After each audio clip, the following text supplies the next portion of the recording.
समुद्र में फंसे हुए सैनिक ने पहली बार मछली पकड़ी तो उसका सामना एक विशालकाय जीव से हुआ।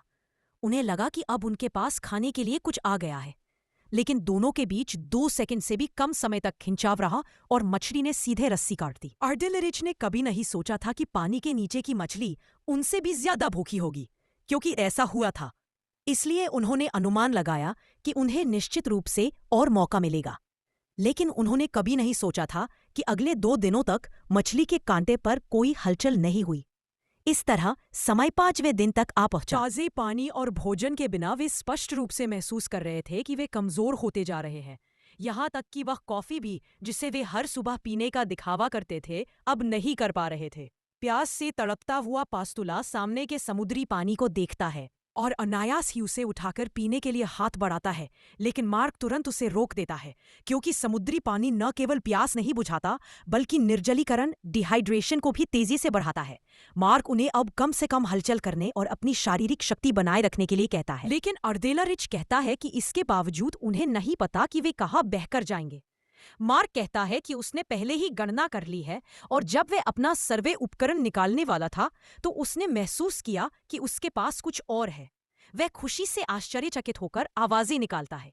बाहर निकालने के बाद उसे पता चला कि यह सिर्फ एक पेंसिल है, लेकिन मार्क के लिए यह बहुत महत्वपूर्ण थी। इसके बाद उसने तुरंत एक लेफ जैकेट ढूंढी और तेजी से उस पर एक सरल समुद्री नक्शा बनाना शुरू कर दिया।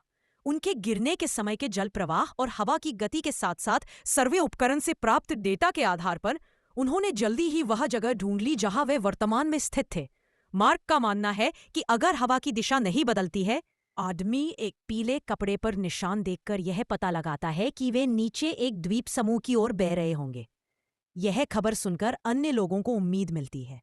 पास्तुला बताता है कि अगर हवा की दिशा बदलती है तो वे मानचित्र पर चिह्नित छोटे द्वीप तक नहीं पहुंच पाएंगे। मार्क को लाइफ जैकेट को देखकर एक विचार आता है।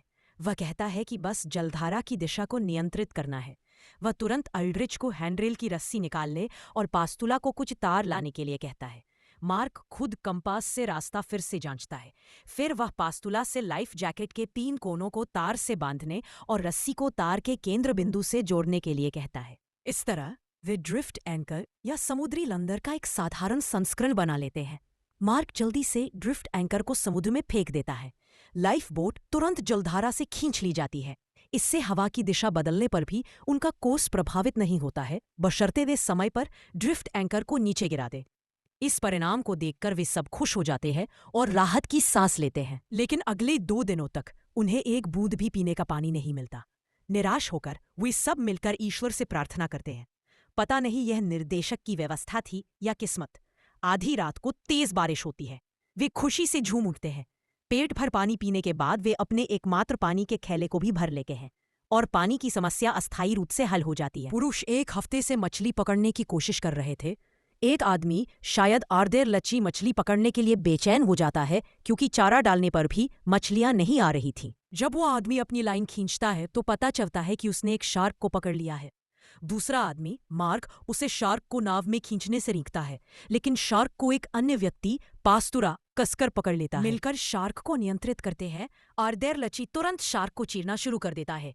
शार्क के पेट में उसे छोटी मछलियां मिलती हैं जो पची नहीं थी, और वह उन्हें देखकर ऐसे उत्साहित होता है जैसे उन्हें कोई व्यंजन मिल गया हो। वह फौरन उन छोटी मछलियों को निगल जाता है। 7 दिन से कुछ न खाने के कारण उनकी भूख बहुत अधिक थी और वे शार्क का मांस तेजी से खाने लगते हैं।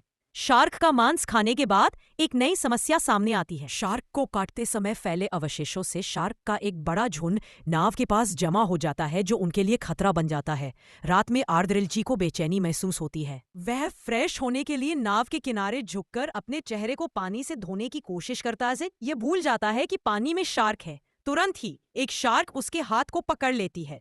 सौभाग्य से वह तेजी से प्रतिक्रिया करता है और अपने हाथ को खींचकर छुड़ाने में सफल हो जाता है। पास में सो रहे पास्तुला ने हलचल सुनी और तुरंत उठकर अपनी बंदूक से गोलियां चलाकर शार्क को भगाना शुरू कर दिया।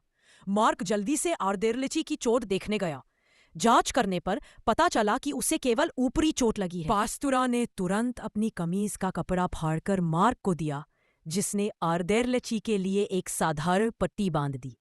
इसके बाद आर्देलारिच एक तरफ लेटकर आराम करने लगा, जबकि मार्क और पास्तुला दोनों निगरानी करते रहे। 8 दिन बीत गए।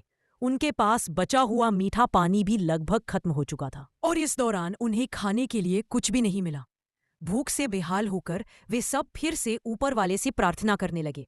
इस बार यहाँ तक कि मछली पकड़ने के शौकीन आर्देर लच्छी को भी कोई शिकार नहीं मिला। ऐसी स्थिति में उन्होंने फैसला किया कि वे बस बैठे रहेंगे, अपनी ऊर्जा को बचाएंगे और भगवान के चमत्कार का इंतजार करेंगे। जल्द ही समय 15वें दिन पर आ गया। आर्देर लच्छी ने अचानक पास्तुरा से अपनी बंदूक मांगी। पहले तो पास्तुरा को लगा कि वह हार मान चुका है और अपने आप को एक आसान मौत देना चाहता है, इसलिए उसने बंदूक दे दी।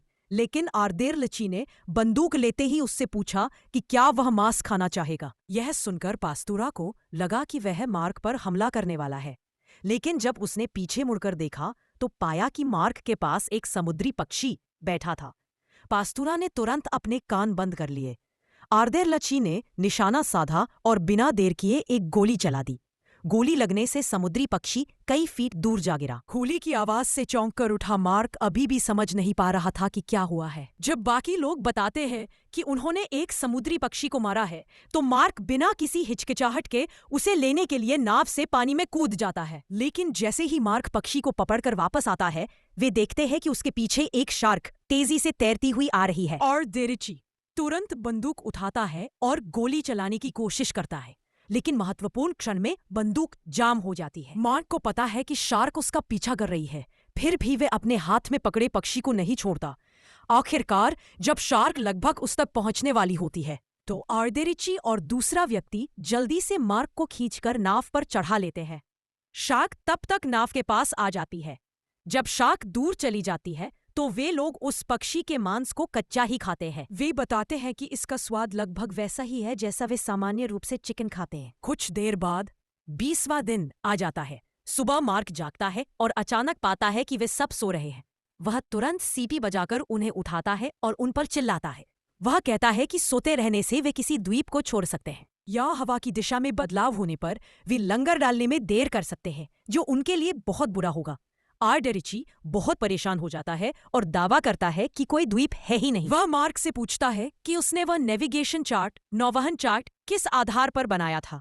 वह सवाल करता है, जब हमें पता ही नहीं कि हम कहाँ हैं, तो तुम हमारे शुरुआती बिंदु का अनुमान कैसे लगा सकते हो? एक व्यक्ति गुस्से में पायलट मार्क से पूछता है कि वे कैसे भटक गए। दबाव में मार्क सच्चाई बताता है कि वह विमान उड़ाते समय सो गया था। जब उसे जगाया गया तब तक वे अपने रास्ते से भटक चुके थे, जिसके कारण दुर्घटना हुई और वे समुद्र में फंसे। दूसरे यात्री ये सुनकर हैरान और परेशान हो जाते हैं कि पायलट उड़ान के दौरान सो गया और महत्वपूर्ण मोड़ चूक गया। मार्क को अपनी गलती का बहुत अफसोस होता है और वह उनसे माफी मांगता है। हालांकि वे जानते हैं कि माफी से कुछ नहीं होगा और अब सबसे जरूरी है कि वे किसी तरह जमीन पर वापस पहुंचे। थोड़ा शांत होने के बाद वे अंततः मार्क को माफ कर देते हैं। टापू तक तेजी से पहुंचने के लिए वे मार्क द्वारा बचाकर रखे गए जूतों का उपयोग चप्पू पैडल के रूप में करना शुरू कर देते हैं। काफी देर बाद असहनीय गर्मी और पानी की कमी के कारण वे हार मानने लगते हैं। तभी मौसम में बदलाव आता है। उन्हें लगता है कि ये पिछली बार की तरह होगा जब तूफान आया था, इसलिए वे आने वाली बारिश का पानी जमा करने की तैयारी शुरू कर देते हैं। भारी बारिश आती है और वे जल्दी से अपने पानी के थैलों को भर लेते हैं, लेकिन तभी मौसम फिर बदल जाता है और उन्हें एक बुरी आशंका होती है। इससे पहले कि वे प्रतिक्रिया कर पाते, कई मीटर ऊंची लहरें उन पर तेजी से आती हैं। वे तुरंत पानी में गिर जाते हैं, लेकिन सौभाग्य से उन्हें कुछ नहीं होता। वे मिलकर अपनी लाइफ बोट को सीधा करते हैं और जल्दी से उस पर चढ़ जाते हैं। उन्हें तूफान और विशाल लहरों का सामना करते हुए काफी देर तक संघर्ष करना पड़ता है, जिसके बाद वे आखिरकार तूफान क्षेत्र से बाहर निकल जाते हैं। अब वे थकान से चूर हो चुके हैं। आगे कई दिनों तक उनका बहना जारी रहता है। इस समय तक वे भूख से हड्डियां निकल आने की हद तक कमजोर हो चुके हैं। तेज भूख के कारण मार्क गलती से समुद्र का पानी पी लेता है। तभी उनमें से एक अल्द्रेरिची कहता है कि उसे एक छोटा द्वीप दिखाई दिया है। जब वे उठकर देखते हैं और पुष्टि करते हैं तो वे पाते हैं कि यह सचमुच एक द्वीप है। इससे वे तीनों बेहद खुश हो जाते हैं और उनकी थकान और भूख तुरंत गायब हो जाती है। वे तेजी से द्वीप की ओर तैर कर जाते हैं और जल्द ही तट पर पहुंच जाते हैं। वहां पहुंचने पर उन्हें पता चलता है कि यह एक आबादी वाला छोटा द्वीप है। आखिरकार 34 दिनों तक प्रशांत महासागर में 1000 मील 1000 मील तक बहने के बाद उन्हें बचाव मिल जाता है। फिल्म का अंत यह बताते हुए होता है कि यह कहानी सच्ची घटनाओं पर आधारित है।